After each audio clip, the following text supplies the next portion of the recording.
ഗൃഹപ്രവേശത്തിന് ശേഷം ഒരു ദിനം പൂർത്തിയാക്കുന്നതിന് മുൻപ് ഉണ്ടായ അപ്രതീക്ഷിതമായ ദുരന്തത്തിൽ പകച്ചു നിൽക്കുകയാണ് ശ്രീലക്ഷ്മിയും ഭർത്താവ് ശ്രീനാഥും. സ്ഫോടനത്തിൽ തകർന്നു പോയ വീടുകൾ പഴയതുപോലെയാക്കി തീർക്കുക എന്നതാണ് ഇനി ഇവരുടെ മുന്നിലുള്ള പ്രധാന വെല്ലുവിളി. തൃപ്പൂണിത്തുറയിൽ പടക്ക സംഭരണശാലയിലേക്ക് എത്തിച്ച വൻ പടക്കശേഖരം പൊട്ടിത്തെറിച്ചാണ് നാടിനെയാകെ നടുക്കിയ അപകടമുണ്ടായത്. പുതിയകാവ് ക്ഷേത്ര ഉത്സവത്തിനായി കൊണ്ടുവന്ന പടക്കങ്ങളാണ് പൊട്ടിത്തെറിച്ചത്. സമീപത്തെ 26ഓളം വീടുകൾക്കാണ് നാശനഷ്ടം സംഭവിച്ചത്. ഇതിൽ 10ഓളം വീടുകൾ പൂർണ്ണമായും തകർന്നു. ഗൃഹപ്രവേശനത്തിന് ശേഷം ഒരു ദിനം പൂർത്തിയാക്കുന്നതിന് മുമ്പ് തന്നെ ഉണ്ടായ അപ്രതീക്ഷിത ദുരന്തത്തിൽ പകച്ചു നിൽക്കുകയാണ് ശ്രീലക്ഷ്മിയും ഭർത്താവ് ശ്രീനാഥനും. ഇന്നലെയായിരുന്നു നമ്മുടെ ഫംഗ്ഷൻ. ഇന്നലെയായിരുന്നു. അപ്പോൾ ഇന്ന് നമ്മൾ പയ്യെ ഇങ്ങോട്ട് നമ്മൾ വാടകയ്ക്കാണ് താമസിക്കുന്നത്. ഷിഫ്റ്റ് ചെയ്യാനായിട്ടുള്ള കാര്യങ്ങൾ ആയിട്ട് ഇവിടെ രാവിലെ ഞാനും ഹസ്ബൻഡും ഫാദറും കൂടിയിട്ട് വന്നതാണ്.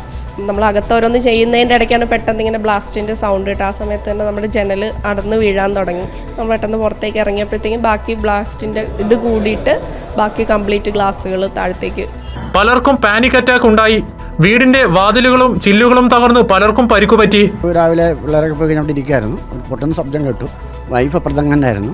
തിരിച്ച് അങ്ങോട്ട് രണ്ടുപേർക്കും അങ്ങോട്ട് വരാൻ പറ്റില്ല, മുഴുവൻ ഗ്ലാസ് ആയിരുന്നു. അതുകൊണ്ട് വന്നു കഴിഞ്ഞപ്പോഴത്തേക്ക് അവിടെ കത്തുന്നു കണ്ടു.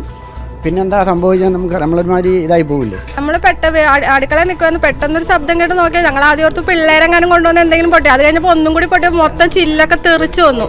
അപ്പോൾ ആദ്യം ഒരു ചെറിയൊരു പൊട്ടലായിട്ട് മനസ്സിച്ച് പുതിയ പൊട്ടിയതാണ്. രണ്ടാമത്തെ പൊട്ടിയിൽ കർണാടക കയറിച്ച് ഞാൻ അവിടെ കിടക്കുന്ന എല്ലാം പൊട്ടി എൻ്റെ മേത്തേക്ക് വീണു. 6 മാസം മുമ്പ് ഹൃദയ ശസ്ത്രക്രിയ കഴിഞ്ഞ പിഞ്ചു കുഞ്ഞും ഈ കൂട്ടത്തിലുണ്ടായിരുന്നു.